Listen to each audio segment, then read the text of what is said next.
Hello and welcome back to the Nest Metal Production Channel here at YouTube. Welcome to the first collection update video of the new year. I know. You're like, wait a minute. Why did it take you so long to finally get to doing a collection update video when everyone else has?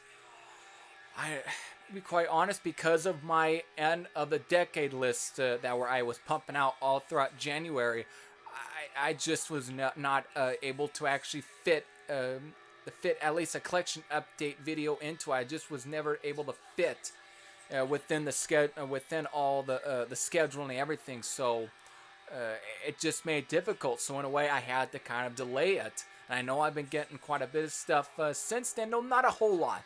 There's at least some stuff in here, but not too much.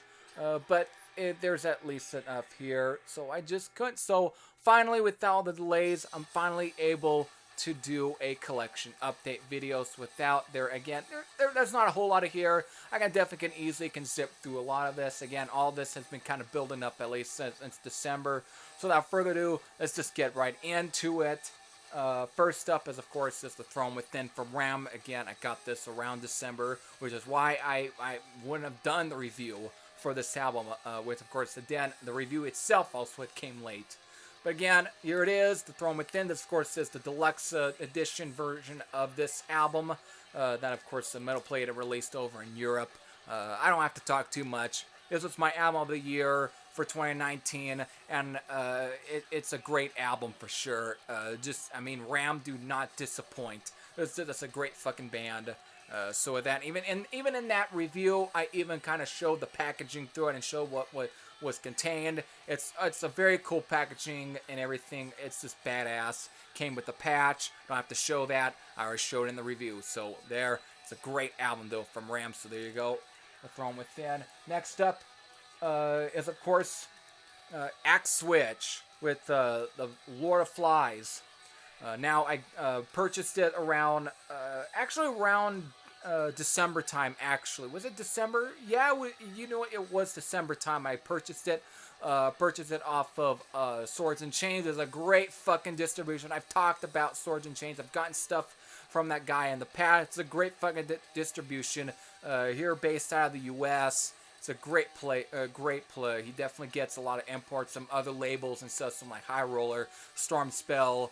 I think even Storm Spell, Shadow Kingdom, and Shadow Kingdom, Skull Records, and all that great. And of course, this is a Skull Records. This, of course, a Skull Records reissue from last year. Again, Axe Switch are a cult Swedish 80s heavy metal band. This, of course, was their first full-length album released back in 1983 through Fingerprint Records. Good album. I like this. Is probably one of my favorites from this band. I know I also dig the EP Brave from Hell, which of course Skull Records did do a repress stuff as well, along with the album that preceded this, that followed this one up, which oh god, I forgot the name of the album actually. Oh god, I actually forgot the name of the Axe Switch album after. I know the album, was it Hooked on High Heels, I think it was called, which was the album that came after the album that I just draw a blank with. You know what, I'll just, you might just see it maybe typed in, who knows, I probably forgot to type it in.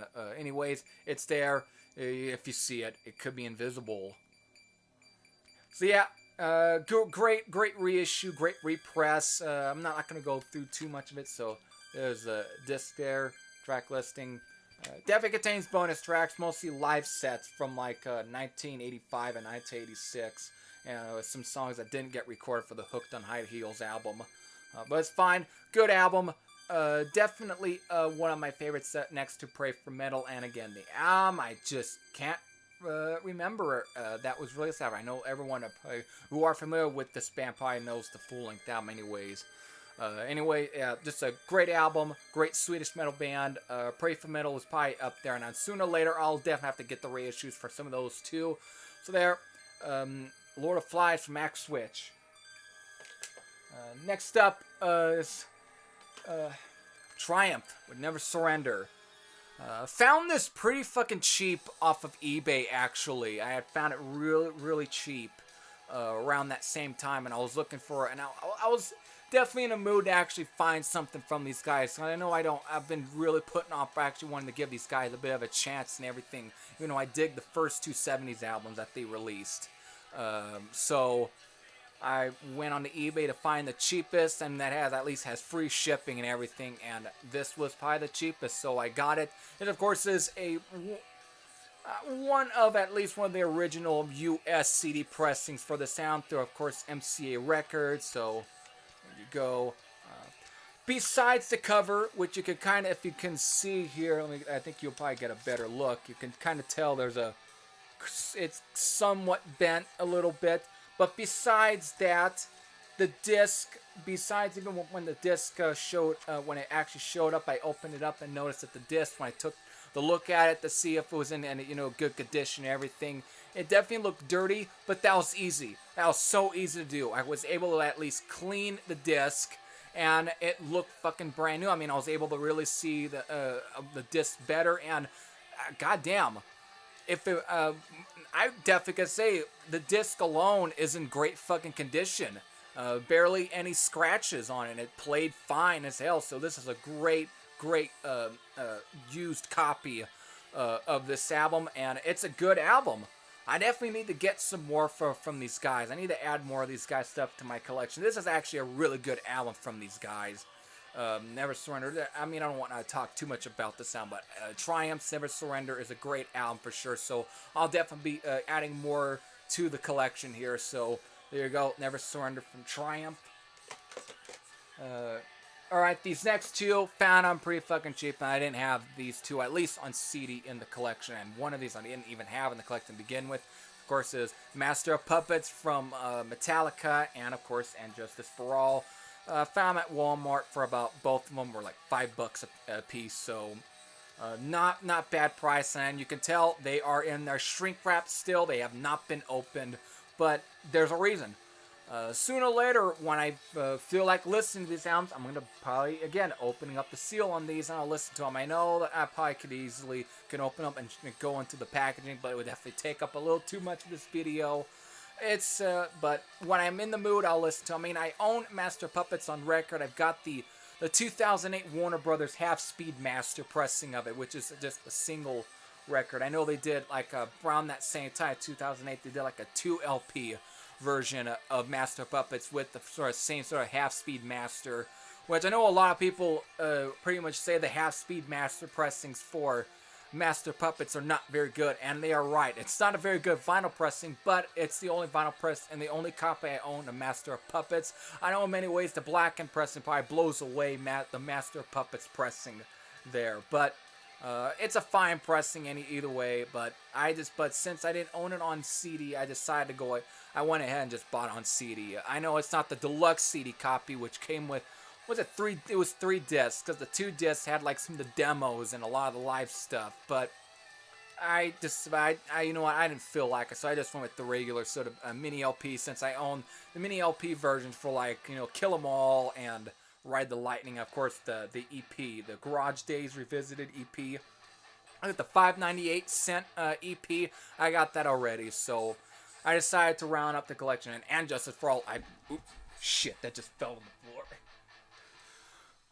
But And Justice for All, I never owned on CD, and I always put off buying it. I mean, I have heard it before, and it's been a long time since I've listened to And Justice for All. The last time I probably ever listened to it was like 2009. It's been that long. And I mean, I would listen to some of it when I was living with my brother still, who definitely was one that had the Metallica collection. He definitely was the one that played this song. I mean, fuck, going to school, he always would put that in the CD player, and it was, so that's my memories of some of this sound. But it's been a long time, so who knows how well the sound still holds up for me. I mean, to me, my sweet spot with Metallica has always been Kill 'Em All and Ride the Lightning and the demo stuff, and to an extent, Master of Puppets. Even if I've said that this sound was kind of overrated in the past, same goes for this one. But it's been a long time since I've heard And Justice, so who knows if it still holds up, and who knows if it will probably ever, if it this time might click with me. Who knows? But either way, definitely somewhat happy to at least own both the Master Puppets and Justice for All. So there you go. There again, it's a mini LP sleeve, and in the CDs, of course, are housed in a little CD sleeve in their own right, which I guess in some ways really replicates the vinyl packaging, which is great. I wish they did that for fucking Kill 'Em All and Ride the Lightning, but they did it for the 5.98 EP, which so I had to kind of come up with an whole idea. You know, I have to probably do that as a whole separate video on packaging. So there you go. That's the Metallica. So next up here, I did a review for this. Of course, is Anvil. This is the newest album from these guys. Great album. Though I will go on record and say it took me a few listens to actually really get into it. I mean, this is a good album. I don't want to go too long onto this album because I've already did a review for it.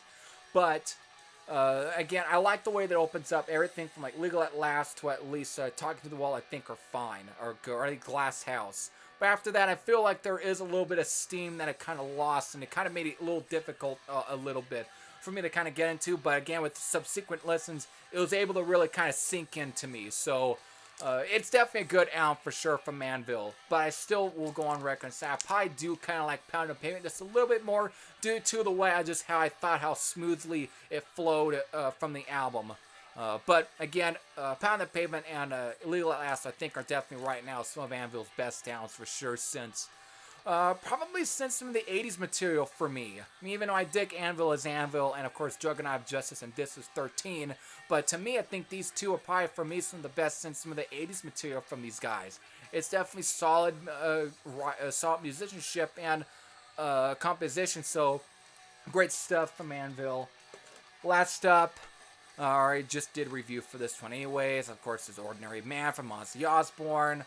Released February 21st. I don't have to say too much about it. I already did a slight in-depth review of this album, which was almost close to 25 minutes long.